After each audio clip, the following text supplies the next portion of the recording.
Hello everyone, मेरा नाम है अस्सलाम वालेकुम मेरा मिसा। आप सबका बहुत ही ज्यादा स्वागत है हमारे चैनल पर एक बार फिर से। सबसे पहले तो प्लीज चैनल को सब्सक्राइब कर लो, वीडियोस को लाइक और शेयर भी जरूर किया करें जितना ज्यादा हो सके। आज की वीडियो लेकर आए हैं, इसमें हम देखने वाले हैं योगी आदित्यनाथ जी का भाई इंटरव्यू है रजत शर्मा जी के साथ। तो आज उनसे बड़े कठिन सवाल होने वाले हैं। ऐसा करते हैं, इस वीडियो को देख लेते हैं। इससे पहले चैनल को सब्सक्राइब कर देना। देखते हैं आज के लिए। अब देखिए, वैसे तो आप योगी हैं, आपका तो चेहरा देखते ही लोगों को शांत हो जाना चाहिए। अब एक तस्वीर मुझे मिली ढूंढते ढूंढते, आपने ये आप बाघ को, टाइगर को दूध पिला रहे हैं। टाइगर जैसा साहस जिसमें होगा वही टाइगर को। सही बात है, क्या बात है। तो क्या इंप्रेशन देना चाहते हैं, क्योंकि आपके लोग नारा लगाते हैं उत्तर प्रदेश में रहना है तो योगी योगी कहना है। तो योगी बनाना तो अच्छी बात है। भगवान कृष्ण ने भी यही तो संदेश दिया था। एक निष्काम कर्म योग की प्रेरणा देने की बात कर रहा हूँ मैं, और अगर उसका अनुसरण लोग करते हैं तो अच्छी बात है। इसका भी अनुसरण करें। आपके खिलाफ बहुत सारे क्रिमिनल केसेस हैं। हाँ, मेरे खिलाफ 2 केसेस हैं। मर्डर का केस है, अटेम्प्ट टू मर्डर का केस है। देखिए, मेरे पास उस पर फाइनल रिपोर्ट, जो जांच एजेंसी थी उसने पहले उसमें फाइनल रिपोर्ट लगा चुकी है। दूसरा केस मेरे खिलाफ दंगा भड़काने का होगा, वो तब जब मैं जेल में था, तब मेरे खिलाफ जब मुझे 107-16 जिसकी आप बात कर रहे थे, जिस भाषण का आप उल्लेख कर रहे थे, उसी मामले में जब मैं हिंदू लड़के के हत्या के बाद मुझे जेल में बंद किया गया था और 107-16 के उस इलीगल डिटेंशन के मामले को कोर्ट ने खारिज कर दिया था, तो मेरे खिलाफ एक मुकदमा दर्ज उत्तर प्रदेश सरकार ने फिर किया था। आप कह रहे हैं मुकदमे झूठे हैं? नहीं, ये झूठा नहीं, उसका मामला कोर्ट में चलेगा। कोर्ट उसका आपने कोई अपराध किया कि नहीं किया? नहीं, मैंने कोई अपराध नहीं किया आपने है। कोई मर्डर किया कि नहीं? नहीं, कोई मर्डर। आप मुझे आपको लगता है कि मैं मर्डर करूंगा?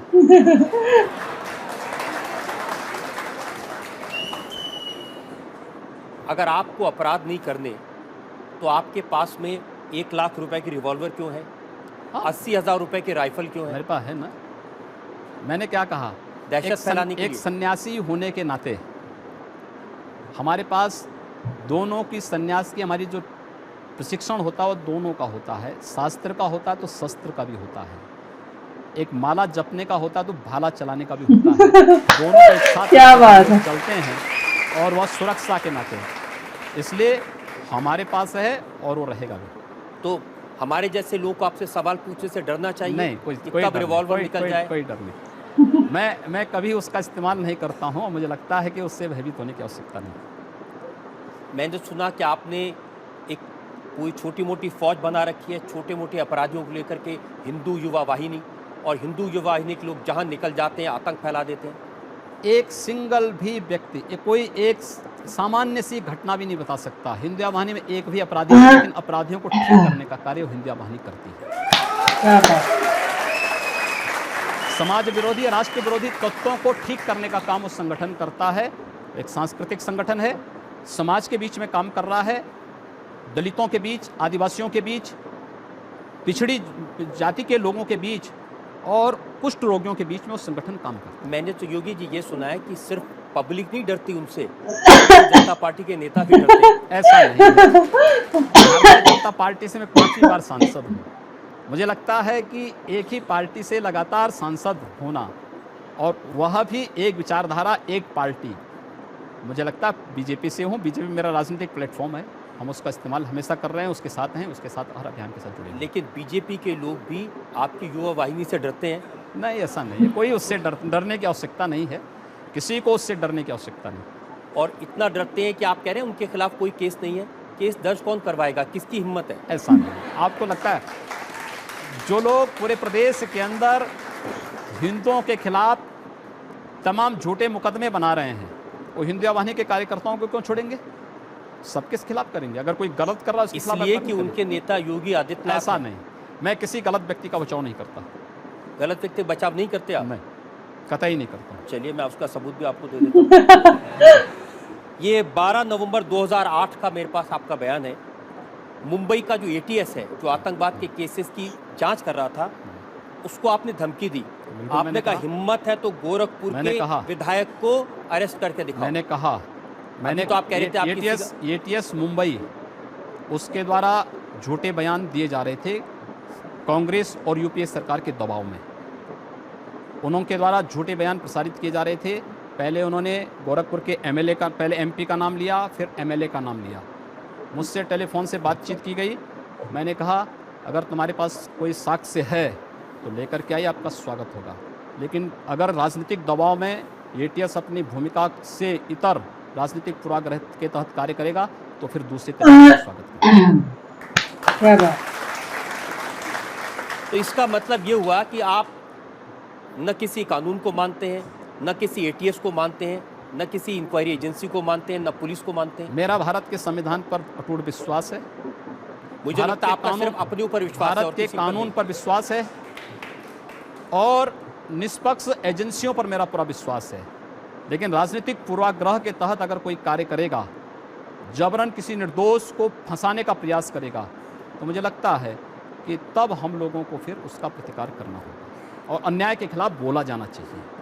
हर एक व्यक्ति को बोला जाना अन्याय के खिलाफ बोलना तो ठीक है, आप बोल रहे हैं यहाँ भी, जी बोल रहा हूँ बिल्कुल। लेकिन लोगों को भड़काना, लोगों को ये उसका मारकाट, हिस्सा है। पब्लिक अगर अन्याय के खिलाफ नहीं बोलेगी तो मार दी जाएगी। जिस प्रकार की स्थितियां हैं, जहां पर कानून की व्यवस्था पूरी तरह ध्वस्त हो चुकी हो, वहां पर आप कैसे उम्मीद कर सकते हैं कि उनकी बात कोई सुनवाई करेगा? लेकिन ये तो सही है कि गोरखपुर में आपकी दहशत है, कोई आपके खिलाफ कोई बोल नहीं सकता। दहशत नहीं है। हर वहाँ एक मैंने सुना आपने बांस फोड़ हिंदू मंच बनाया है। नहीं, हम लोग देखिए, हर जाति के लोगों को हम लोगों ने वहाँ संरक्षण दिया है। आप ईस्टर्न यूपी में लगभग 56 गांव है, बनटांगिया गांव, वन्य ग्राम हैं। आज़ादी के 67 वर्षों के बाद भी उन लोगों को मत देने का अधिकार नहीं हो पाया है। बुनियादी सुविधाओं से वंचित हैं। उनके बीच में हम लोग काम कर रहे हैं। उनका हम लोगों ने इन विपरीत परिस्थितियों के बाद भी धर्मांतरण नहीं होने दिया है। हम वहाँ पर भारत नेपाल बॉर्डर पर थारू जनजाति के बीच में हम लोग कार्य कर रहे हैं। हम लोग पूरे नेपाल बॉर्डर पर आईएसआई और माओवादियों की गतिविधियों को हम लोग रोक रहे हैं। अगर ये सब करना पाप है, ये पाप बार बार होंगे और बराबर। क्या बात है, हम लोगों से पूछते हैं जो आपसे सवाल पूछना चाहते हैं, या पूछिए। सर, जहाँ पे आपके ऊपर चार्जेस की बात आती है, आप कहते हैं आपको भारत के संविधान पे पूरा विश्वास है, फिर वहीं पे आप कंडीशनल हिंसा की बात करते हैं। तो अगर भारत का हर युवक उससे प्रेरित हो जाए, ये सोचने लगे अपनी बुद्धि के हिसाब से कि सारा लीगल सिस्टम बेकार है, तो ऐसे तो फिर सारा संविधान का क्या होने का फ़ायदा है? देखिए, लोकतांत्रिक आंदोलन करना और लोकतांत्रिक तरीके से अपनी बात और उसका उस प्रकार का प्रदर्शन करना इस देश के प्रत्येक नागरिक का अधिकार है। और उसको करने का मुझे लगता है कि उत्तर प्रदेश जैसे राज्य में आप क्या ये उम्मीद करते हैं कि वहाँ का शासन या वहाँ का कोई प्रशासन किसी गरीब, किसी कमज़ोर या किसी पीड़ित व्यक्ति की आवाज़ को सुन रहा है? वहाँ पर अगर लोग आंदोलन नहीं करेंगे, जनता के बीच में सड़कों पर नहीं उतरेंगे, तो क्या करेंगे उसके बाद? हिंसा की बात हो रही है ना। हिंसा की बात तब जब अगला व्यक्ति हिंसा कर रहा हो और कानून चुपचाप बैठ करके तमाशा देख रहा हो, तो अगले व्यक्ति को उसको पहले अपनी सुरक्षा करनी चाहिए, तब उसके बाद फिर कानून को देखना चाहिए। योगी जी, डिसाइड कौन करेगा? महात्मा गांधी के देश में हिंसा की बात करना, गांधी जी ने सिखाया था ना, अनशन करो, प्रदर्शन करो, धरना दो, हाथ मत उठाओ। गांधी जी की बात उन मानवीय संवेदनाओं और संवेगों के लिए है जिनके अंदर सचमुच मानवीय गुण हो। मानो अगला पक्ष हो, उसके सामने किया जा सकता है। जहां पूरी दानवीय दुष्प्रवृत्ति भरी हुई हो, उसके खिलाफ लड़ने के लिए तो आखिर व्यक्ति को कुछ तो, उनको ध्यान आकर्षित करने के लिए, उनकी कुंभकर्णी निद्रा को ठीक करने के लिए कुछ तो करना पड़ेगा। वही होता है। आप इसको नहीं मानते? गांधी जी कहते हैं कोई एक थप्पड़ मारे तो दूसरा गाल आगे कर दो। मैंने कहा मानो होगा तो मानेंगे, दानो होगा तो नहीं मानेंगे। यहाँ सेकंड रो में मैं आपसे ये पूछना चाहती हूँ कि आप समझते हैं कि हर इंसान को सबसे पहले अपनी रक्षा करनी चाहिए और उसके लिए अगर वो कानून को अपने हाथ में ले ले तो वो सही है? देखिए, ये देश काल और परिस्थिति पर निर्भर करता है। वहाँ की परिस्थिति कैसी है, वहाँ का देश और वहाँ का काल कैसा है, इस पर निर्भर करेगा।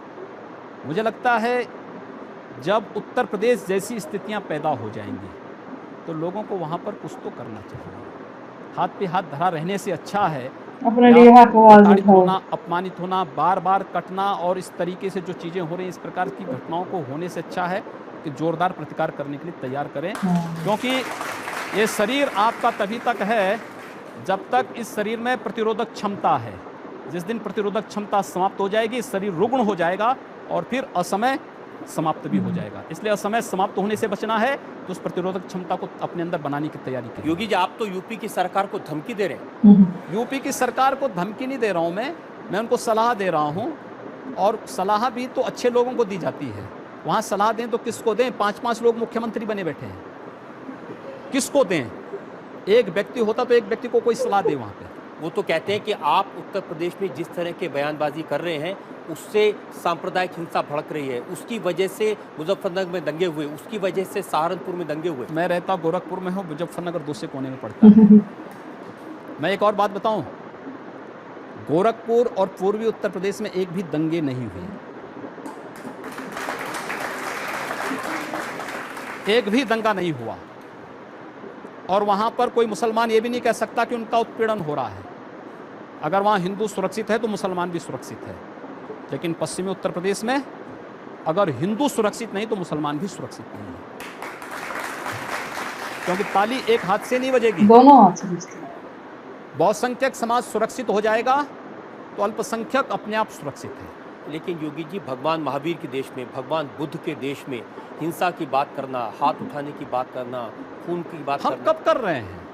अभी इतनी देर से कर रहे हैं आप। नहीं, मैं समर्थन नहीं कर रहा हूं, मैं कह रहा हूं कि अगर कोई सामने वाला व्यक्ति दानवीय प्रवृत्ति का है तो भाई दानों के साथ तो दानों जैसा व्यवहार तो करने की तैयारी करनी पड़ेगी।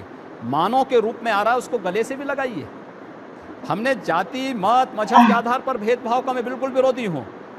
आप आश्चर्य करेंगे, गोरखपुर में उजाड़े जा रहे मुसलमान, 12 गांव के मुसलमान, जहां पे माननीय मोदी जी की रैली कराई थी हम लोगों ने 23 जनवरी को, और वहां का प्रशासन रैली नहीं होने देना चाहता था। वो सब मुसलमान मेरे सामने स्वयं आए कि साहब आप हमारे बीच में करवाइए रैली।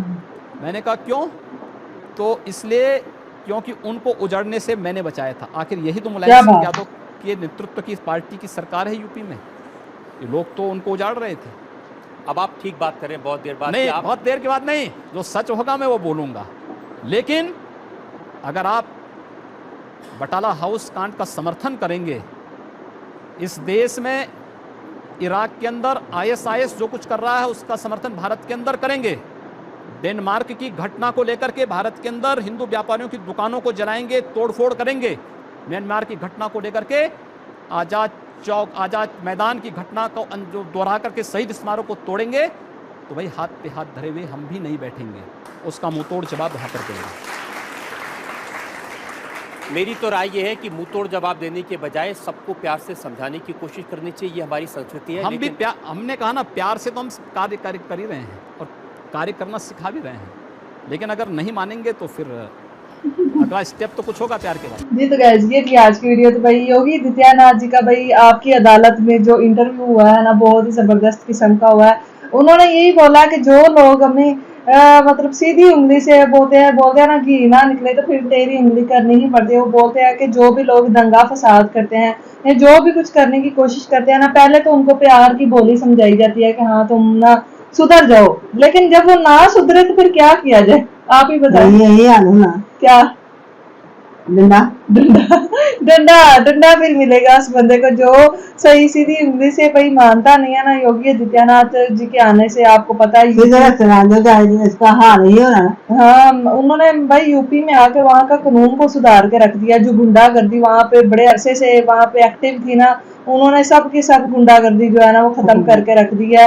और इसकी वजह से बहुत ज्यादा दफा उनको जेल भी जाना पड़ा, क्योंकि वो जब एक इंसान अच्छे काम करने लगता है ना तो उसके खिलाफ केस भी बहुत ज्यादा होते हैं। वो बोलते हैं कि मैं किसी से भी डरता नहीं हूँ, मैं मतलब जो भी होगा मैं मुंह पे बोलूंगा। वो बोल रहे हैं कि एक हमारा अगर ऐसा कानून है जो मतलब उस कानून को देखते हुए एक बंदा हमें मार देने लगा और हम अपनी जान बचाने के लिए कुछ करें भी ना और उस कानून को मानते रहे, उस कानून बंदा अपनी जान को बचाएगा कि कानून को मानेगा? उस टाइम पे उस बंदे ने जान बचानी है, कानून तो बाद की बात होती है, लेकिन उस टाइम पे जो कानून जो है वो तो बाद की कानून बाद में आता है, अपनी जान सबसे पहले आती है, अपनी सुरक्षा जो होती है वो सबसे पहले आती है। एक लड़की फर्ज करे बाजार में जा रही है गुजर कर, और एक जो लड़का है वो उसको तंग कर रहा है, 5-7 लड़के उसके पीछे पड़ गए हैं, ठीक है, तो क्या वो उस टाइम पे ये देखेगी कि मुझे अपनी सुरक्षा के लिए कुछ ना कुछ करना चाहिए, या वो ये देखेगी कि मैं अभी कॉल करती हूँ पुलिस को, वो आएगी तो ही मेरा कुछ करेगी, तब तक उसके साथ खराब हो हाँ वो तब आते हैं। तो वो यही तो वो बोल रहे हैं कि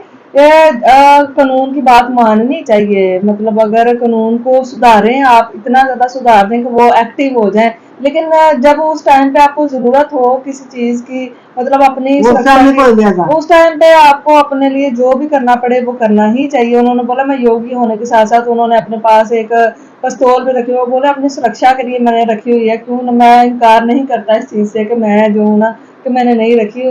जो भी बात है उन्होंने हमें सच बोली है, झूठ है कि नहीं बोला उन्होंने। और उन्होंने बोला कि मेरे आने से जो मुसलमान है ना वो बहुत ज्यादा खुद को सुरक्षित महसूस करते हैं, और उन्होंने यही बोला है कि भाई मुसलमान, मैंने खुद वीडियोस देखी हैं, ये अगर बात दूसरी हो ना तो मैं कहूँ, मैंने खुद वीडियोस देखी हैं जिसमें भाई मुस्लिम लेडीज खासतौर पे कहती हैं कि योगी आदित्यनाथ जी ने हमारे लिए बहुत कुछ किया है, पहले हम रातों को बाहर नहीं निकल सकते थे, हम बुरखे के बिना बाहर नहीं, अब हमें फ्रीडम है, हमें आज़ादी है, हमें इतनी सुरक्षा उन्होंने प्रोवाइड कर दिया कि जो हम है ना अब खुले आम घूम सकते हैं। तो बहुत ही अच्छी भाई इनका इंटरव्यू था। अभी इनका एक और इंटरव्यू न्यू आने वाला है, वो कल उस पर रिएक्शन देंगे। तो ये इंटरव्यू आपको कैसा लगा बताना, चैनल को सब्सक्राइब करना, फिर मिलता है एक और वीडियो में।